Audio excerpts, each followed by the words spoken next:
This is Cover Story with Stephanie Shonekan. It's a show where I have conversations about the song covers we all love and why they have become so dear. Ultimately, I get my guests to choose the version of the song they prefer and to defend their choice. Today we're talking about a song that's very special to me. It's not that easy being green. Bein Green was written for Kermit the Frog in 1970 for the first season of Sesame Street. Joe Raposo wrote the song in the wee hours of the morning, right before the taping of a new episode, and it has since then become a beloved reminder to celebrate what makes us unique. To talk about the song and its legacy, I invited Nick Raposo, Joe Raposo's son. And joining us is Cheryl Henson, the daughter of Jim Henson, who created the Muppets and first brought Kermit the Frog to life. Nick and Cheryl share their personal memories of their fathers and the friendship that was formed during the establishment of Sesame Street. And we also discuss how Bein Green was interpreted by other artists like Ray Charles. Ray Charles' version resonated deeply with the civil rights movement and how African Americans fought to be seen as equals. And decades later, the song endures as a universal ode for celebrating, not diminishing, our differences.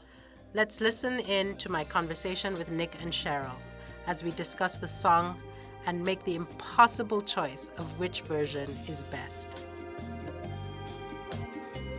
Well, thank you, Cheryl Henson and Nick Raposo, for this very special edition of Cover Story with me, Stephanie Shonekan. It's such an honor to talk to both of you, the offspring of the creators of this song.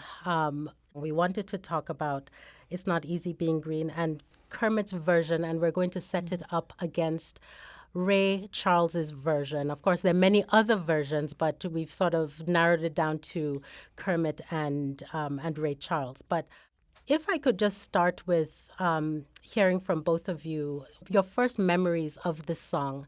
Cheryl, do you want to start? I have so many memories of Kermit and the different performances that he did. And this song was so important to Kermit. I'm trying to remember actually hearing it for the first time. We had a Sesame Street album that we would play a lot, and I think it's the version that was on that album that I probably am most familiar with. Mm-hmm. Kermit's voice is very similar to my father's own voice. Is it? I think a lot of people have wondered that. Yeah, quite similar. I mean, he gave it more of a twang and all to make it a character. But he's so similar to my father that I feel like when I hear that song, it sounds like my father singing. Mm-hmm. And the rest of the world hears Kermit. I love that. Nick, earliest memories of this particular song?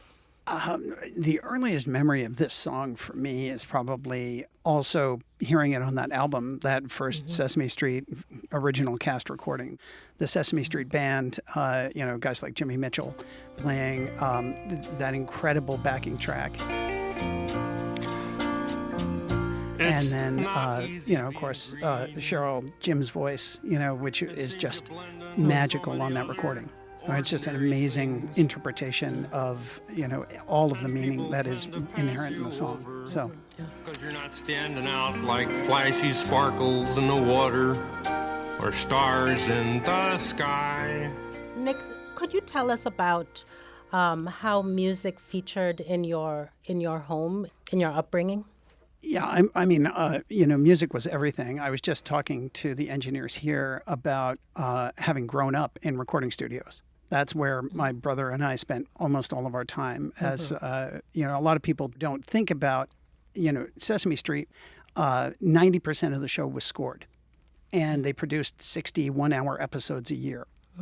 So the amount of work was astonishing. My father and I don't know if Jim ever had to sleep in the studio, but my father often slept in the studio. He would just stay because they'd do mixing until 2 or 3 o'clock in the morning, and then have people coming in to dub or record starting at 7 or 8 in the morning.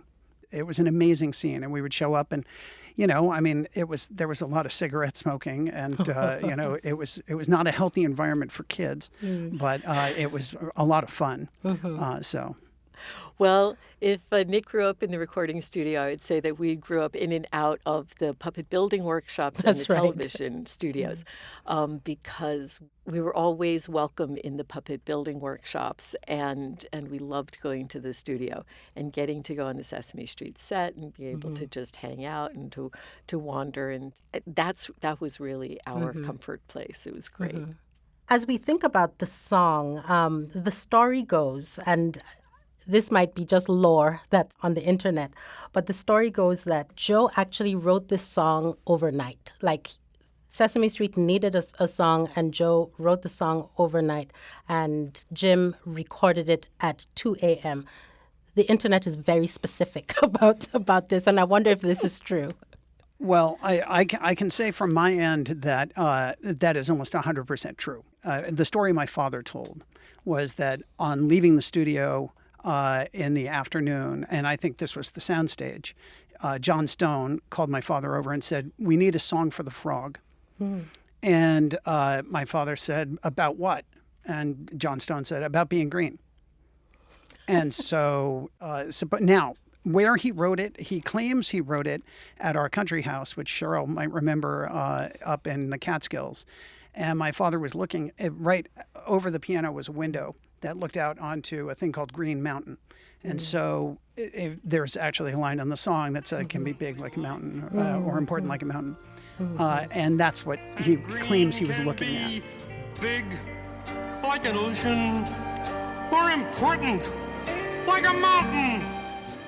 Could he have written it that afternoon or evening and then polished it over the weekend and then had Jim record it at 2 o'clock in the morning to get it into the show?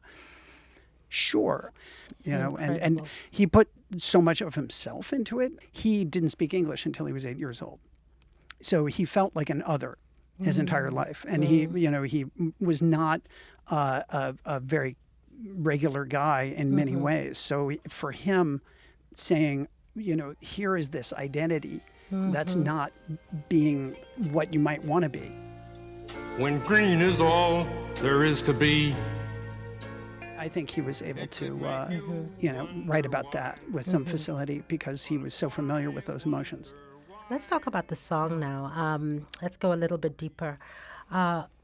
So 1970, what's happening in this country, and why does that song resonate so deeply? Second season, I believe, of Sesame Street. Yeah, so 1970. Let's talk about that. Yeah, because it's very much at the core of the message of the show itself, which is about diversity and inclusion and celebrating differences and welcoming, and that everyone is together in this one neighborhood, and that it's different races and different species and, orange and green and blue and gray and brown and everyone belongs, and that was deeply ingrained in the mission of the show itself. That's right. It was unusual at that time to have a diverse cast for a children's show, and there was not much diversity on television at all.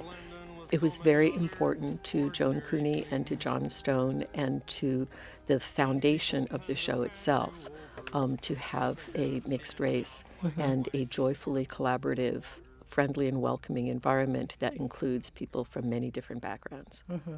And of course, we're thinking historically also about the civil rights movement that we have kind of just come through by 1970. The 60s was such a time of tension and pain, really, for this country. And so to have this song arrive in a children's show in 1970 is pretty amazing. Over in Nigeria, we've just come out of a civil war as well. So we're also thinking about divisions, equality. We're thinking about what does it mean to come through and heal. And so Sesame Street and this song meets us right there. Yeah, very much so. I mean, I will say that the song, in Sesame Street's writing guidelines, I don't know if you guys are familiar with these. There are basic learning structures and educational. And so Bein Green fell under social emotional learning. And the unit that they were looking at was self-acceptance. And so accepting yourself is the message of the song. And no matter how you choose to apply that, the song has meaning. And who doesn't need more, introspection and more of an ability to accept oneself? Everyone needs that. And you can imagine, for me as a little black girl growing up across the world, to see someone like Lena Horne on Sesame Street as a superstar. She's already a superstar, was just so uplifting for me. But there's just something about Lena Horne doing the song and then Ray Charles then doing it in 1975. And people tend to pass you over, 'cause you're not standing out like flashy sparkles on the water, or stars in the sky. It makes it more introspective, and then it also makes it transcend, so that it's not just for the much needed pride of the black community, but it's also for the much needed upliftment of women, of immigrants, of people who couldn't, who didn't speak English or fit the mold. It just has so much space and so much room that really anybody can relate. It's an amazing way to engage one's identity, to say, I'm green and it'll do fine. And I think it's what I want to be. This is Cover Story with Stephanie Shonekan, and we'll be right back. Looking for organically grown, chemical-free, ethically sourced coffee? Visit Fretboard Coffee in Columbia, Missouri, where they roast in-house daily. Fretboard features 6 different brew methods as well as espresso drinks and handcrafted syrups. Every cup reflects Fretboard's dedication to quality and sustainability. Fretboard has the largest outdoor courtyard in Columbia, located at 1016 Artist Alley in the North Village Art District. Fretboard's coffee truck is at the Columbia Farmers Market every Saturday. Bags of Fretboard coffee are available at Hy-Vee's, both Schnucks and Clover's markets. Fretboard Coffee, your local source for the perfect, responsibly crafted brew. Learn more at fretboardcoffee.com. This is Cover Story with Stephanie Shonekan. Now, back to my conversation with our special guests, Cheryl Henson and Nick Raposo. We're talking about Kermit the Frog's song, Bein Green.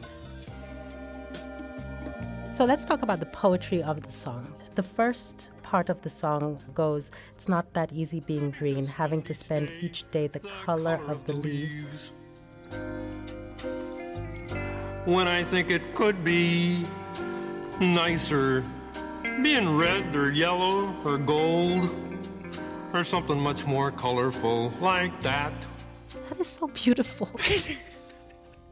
It is, right? What do you feel when you hear that song from that first few measures where he's talking about the nature and so on, and then he goes into, but green's the color, it's beautiful too, it's the color of spring, and green can be cool and friendly and green can be big like an ocean, or important like a mountain, or tall like a tree. And then he ends, after a few more lines, he ends, I wonder, I am green and it'll do just fine. I am green and it'll do fine. It's beautiful, and I think it's what I want to be. I'd love to hear each of you talk about how you feel when you hear that. I love the phrasing, cool and friendly like. I think cool and friendly like is so perfect for my dad. And I think Joe captured that just wonderfully. The informality. Be cool and friendly like. Cool like a ripple of water.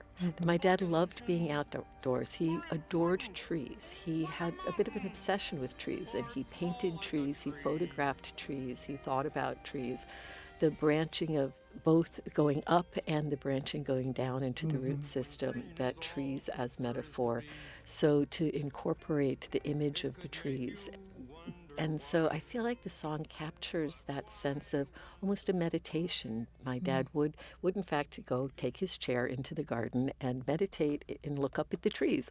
And that was a special time for him. And that's what I think of. When I think of That's him beautiful. Looking up at the trees. Yes. Nick? I'm going to be very straightforward. I started watching a bunch of YouTube videos today of the song just so I could be prepared and be able to talk about some of the other covers that have been done. And I burst into tears during almost each one of them. Like I was like, oh my God, this is so moving. Jeez, I can't believe this. And for me, the song really, it's so much of my father. Like, you know, it's also Jim, obviously, and his performance, but my father did feel like an other his entire life. So I think that when he's writing that, he's saying, you know, I'm okay. You know, this is, I want to be what I am, even though I'm not what I would like to be, but accepting who we are is the challenge. And I know that was something that was an issue for him his entire life.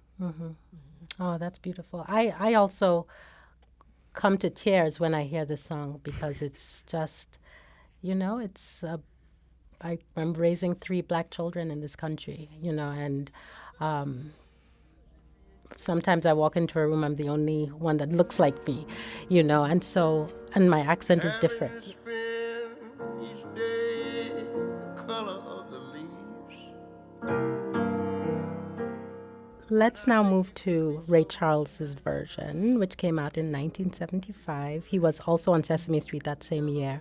What Ray Charles has said about this song, he says, quote, the words say, it's not easy being green, but the song is about knowing who you are. And in it, you hear Jim's message most clearly. He believed that people are good and that they want to do their best, and that no matter how or why we might be different from anybody else, we should learn to love who we are and be proud of it. End of quote. So let's now talk about Ray Charles. He's on the show, and then, of course, he continued to do the song all the way into just before he passed. And when he's in those seasoned years, the crack in his voice when he sings this song is just heartbreaking. But let you tell me what you think of Ray Charles' version. Green is the color of spring.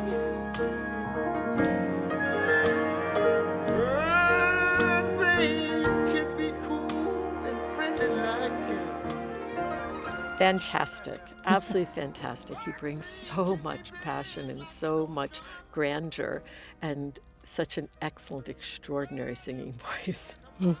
He brings meaning to it that goes beyond. Yeah, he brings the blues to it, right? I mean, Ray Charles was the voice of America for me. You know, there's no more American voice than his. When I am thinking about an authentic American voice that is speaking with authority of the American experience and the human experience here, and the black experience in the U.S., there is no one who comes close to Ray Charles. Everything about his performance, it is laced and tinged with, you know, all of the pathos of that experience, and he's interpreting it for that song. And you know, that's what that version means to me. As I think about Ray Charles' version, and I love what you said, Nick, about Ray Charles as the quintessential American voice. He did country songs, he did jazz, he did blues, and every time he did it as Ray Charles. He didn't try to put a twang on, or he was just himself. As I think about him doing Bein Green, I put that on the same level as when he did Georgia, and also when he did America the Beautiful. There's just so much of himself, not only the collective journey of this country, but also his own personal journey, I think. He did it with Kermit. What did you think of that version, Cheryl? That is my favorite version of Is all. it? I Why? love the two of them because it's a dialogue. And when you think of the song as a dialogue, it adds so much to it. Never know what you mean.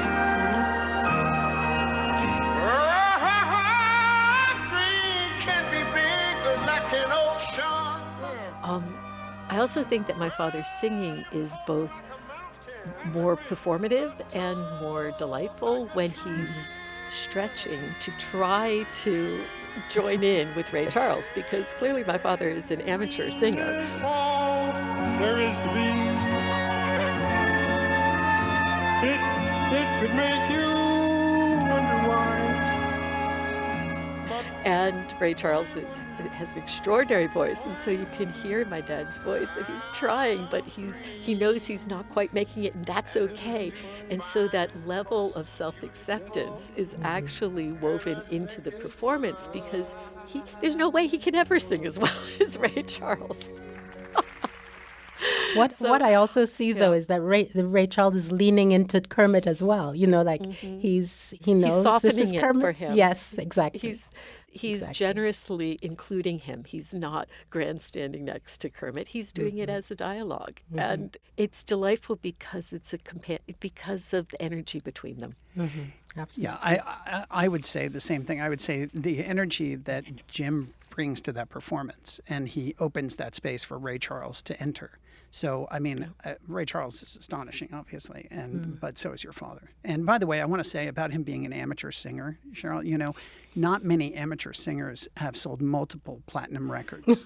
So an untrained untrained. I'll go with untrained, but wow, what a voice! Just amazing performer. So, I also want to throw in: does everyone know that my father and mother both went to the University of Maryland? We're going to talk about that, yes. Yes, so we have to say that my father and mother say that. loved the University of Maryland. Yes.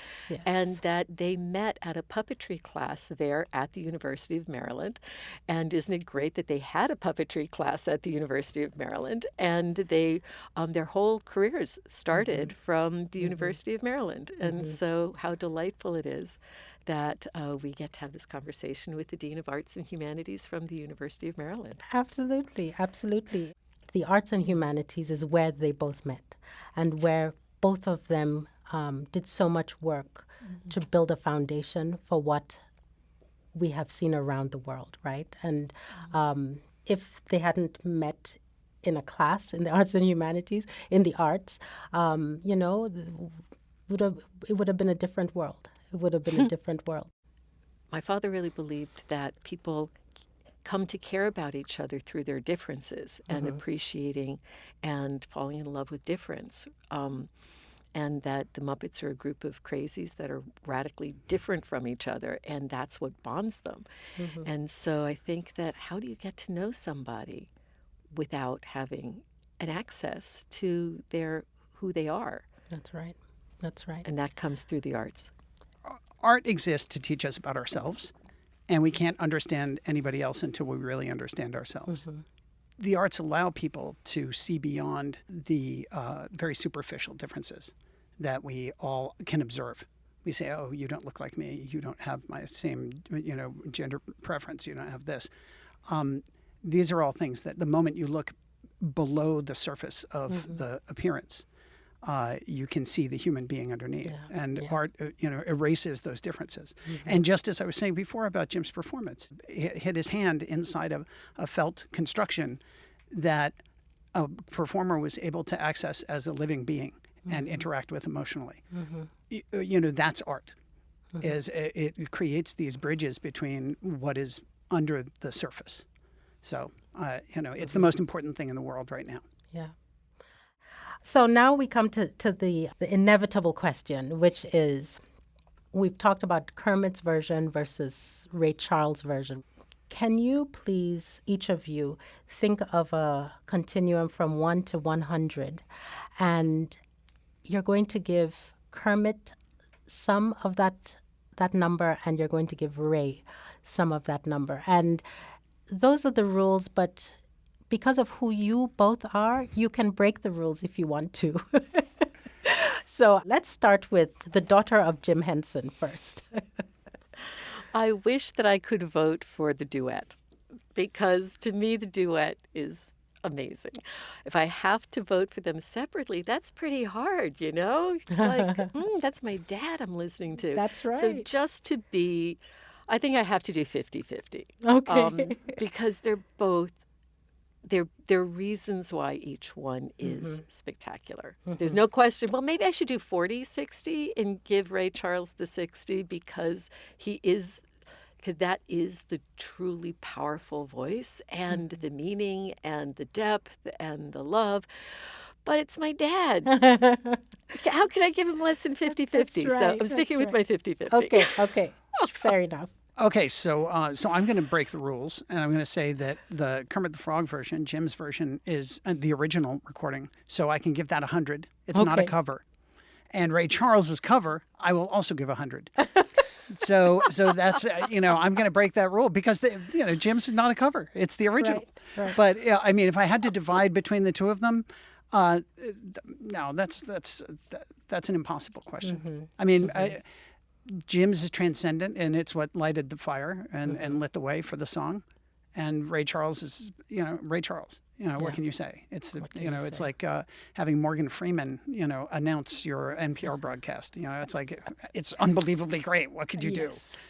So That's right. Yes, We love them both. We Yeah, I do. love them both. And I totally understand that. I always make myself do the exercise as well. And for me, just to be honest about what this song means to me, I'm going to go 80-20, 80 to Kermit. Because, I mean, it's not just the song, it's also Kermit. When green is all there is to be, it could make you wonder why. The fact that he was, for me, the therapist, the best friend, he was so much for me growing up. So I'm going to go 80-20. Love Ray Charles, but he'll be okay. he'll be okay. He's got some other songs I've heard. He does. So, I mean, I think they're pretty good, and right. good for you. All right. Well, thank you both. Nick Raposo, again, is the son of Joe Raposo, who wrote Bein Green, as well as other well-loved songs that we all know. And Cheryl Henson is the daughter of Jim Henson, one of our most illustrious alums here at the University of Maryland. Again, such an honor to have you both on Cover Story. Thank you. Thank you. What a pleasure. Thank you. Thank you for having me. You've been listening to Cover Story with Stephanie Shonekan with me, Stephanie Shonekan. Cover Story with Stephanie Shonekan is produced by Caitlin McElwain, Janet Saidi, Ryan Famuliner, and editor Aaron Hay, with me, Stephanie Shonekan. Special thanks to my colleague Nat Kuhn, recording engineer at the University of Maryland. This podcast is a collaboration between the Missouri School of Journalism's KBIA News and Vox Magazine and the University of Maryland's College of Arts and Humanities. That's it for this season of Cover Story. But that's not the end of the conversation. We'll still be here listening, discussing, and you can stay in touch with us. Find us on Instagram at KBIA News and at Vox Magazine, and online at kbia.org. Follow us on our Facebook page, Cover Story with Stephanie Shonekan. Also, check out more stories about the podcast in the current issue of Vox Magazine and at voxmagazine.com. Thank you so much for joining us. Keep listening and keep in touch with us at Cover Story with Stephanie Shonekan.